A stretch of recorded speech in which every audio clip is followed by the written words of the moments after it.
The Senate is now one major step closer to the next stimulus bill being passed sometime by the end of the week. But this is not going to happen without many delays and a whole lot of shenanigans beforehand. So let's dive into where we stand with the next stimulus bill and some changes that we're already seeing compared to the House bill that was just voted in days ago. Today, the Senate has voted to begin debate on the rescue package. Now, this was approved by the slimmest margin possible, a 50-50 split. So all the Republicans voted nay, all the Democrats voted yay, and the tiebreaker was Vice President Kamala Harris. Now let's talk about the tactics those against the bill are going to use to delay things. But first, I have to mention, if you're a crypto fan at all, or if you're thinking about getting into some kind of cryptocurrency, make sure you check out the link in my description for BlockFi, where you can deposit crypto. You'll get a free bonus anywhere from $15 to $250, plus you earn 8.6% interest on anything deposited into your account. It's pretty wild. Now, moving from here, those who oppose the stimulus bill have a whole bag of tricks to use to delay the process. First, we have up to 20 hours of debate ahead of us.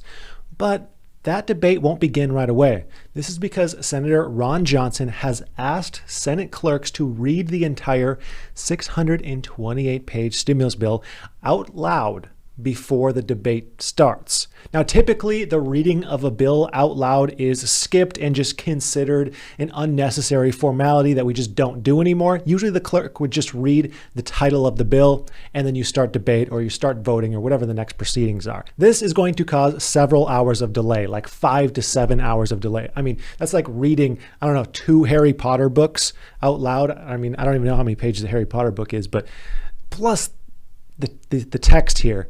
Oh my gosh, I can't imagine. All right, anyways, after the reading of the bill, we'll then have 20 hours of debate, and then we're going to have a vote-a-rama with an indefinite timeline. Just for some comparison here, in the House, they did their vote-a-rama after they debated on their bill, and there was 800 amendments proposed, and it lasted like 10 hours. So there's likely going to be tons of proposed amendments in that vote-a-rama that's going to make parties vote for particularly politically tricky amendments that, might cross some lines. There might be some funky business going on there. Senate Majority Leader Chuck Schumer has said no matter how long the delays take, the Senate is going to stay in session and finish the bill this week. So now let's build out the potential soonest possible timeline for the Senate to pass this bill. Now let's say reading of the bill takes 7 hours, and then we're followed by 20 hours of debate, and then another 10 hours of amendments. We're looking at a final vote at the earliest early Saturday morning, like 5 a.m. Saturday morning. But more likely this will be sometime late Saturday or early Sunday morning, potentially really early in the morning. So we're looking at several changes on this bill as well when compared to the House bill that was just passed and the potential Senate bill. First, we're looking at no more minimum wage increases. In the House bill, we're looking at a $15 per hour minimum wage increase. Through 2025, it would slowly ramp up to the year 2025. This is not in the Senate bill. There were a couple of proposals that talked about tax implications to large businesses who didn't raise their wages of their lowest paid employees, but it's looking like that's not going to be a part of this proposal. In this new Senate bill, we're also looking at expansion of the employee retention tax credit. Now, this could potentially be exciting for business owners because there was a recent ruling that said you could get both the Paycheck Protection Program funding and the employee retention tax credit. However, the employee retention tax credit program is extremely confusing. So I would love to see that simplified and maybe expanded to accept more businesses, because in order to apply for it in 2020, you had to show a reduction of 50% in revenue. And then in 2021, you had to show a reduction of 20% in revenue. So it's a fairly significant, it's confusing, and it's just not the greatest program as is for most people. So it would be great to see that more inclusive. We're also looking at more funding to infrastructure and rural healthcare and lowered income limits on stimulus checks. Now, this is the hottest ticket of them all because about 8 million fewer people would receive the next stimulus bill if it gets passed under the current proposed amendments. How it would work is the income limit for a single filer, an individual, is $75,000, and that would ramp down to $80,000. And then for joint filers, the limit to get the full check is $150,000, and that would ramp down to $160,000, where it would phase out completely.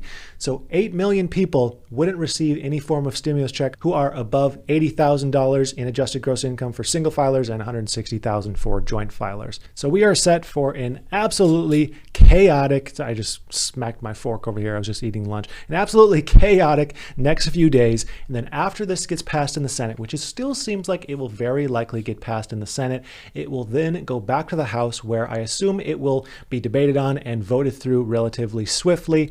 And then it will go to President Biden's desk, where I assume he will very swiftly sign this thing, because he and the House want this to be passed quickly because of expiring unemployment boosts. Now, unemployment boosts expire in 10 days from now of the recording of this. They expire on the 14th of March. So they need a stimulus bill passed before that if they are trying to avoid any lapse in coverage. The latest stimulus proposal would extend unemployment boost of $400 per week through the end of August. Now, we don't know if it'll be extended again through there, but we shall see. Also, in paycheck protection news, if you aren't already aware, you can now use gross income calculations if you have a 1040 Schedule C for your tax return. Whether you have employees or not, you can use gross income, which potentially increases the forgivable loan size by a dramatic amount. But the important thing here is that you apply as soon as possible, because under current guidance, that program expires at the end of March, and it takes a few weeks to process. So I recommend applying as quickly as you possibly can. I have a lender linked in the description if you need one. Otherwise, you can use any SBA approved lender for this. This is exciting for anyone who has the 1040 Schedule C. If you do not use that as your tax return, unfortunately, you still have to either use your payroll, your gross payroll for calculations, or your net income. Now, we might see this extended. We might see the deadline extended beyond March. I would say the odds are more favorable than not for this, but it is still far from certain. So I would like to thank you for watching, and I hope you have a profitable day.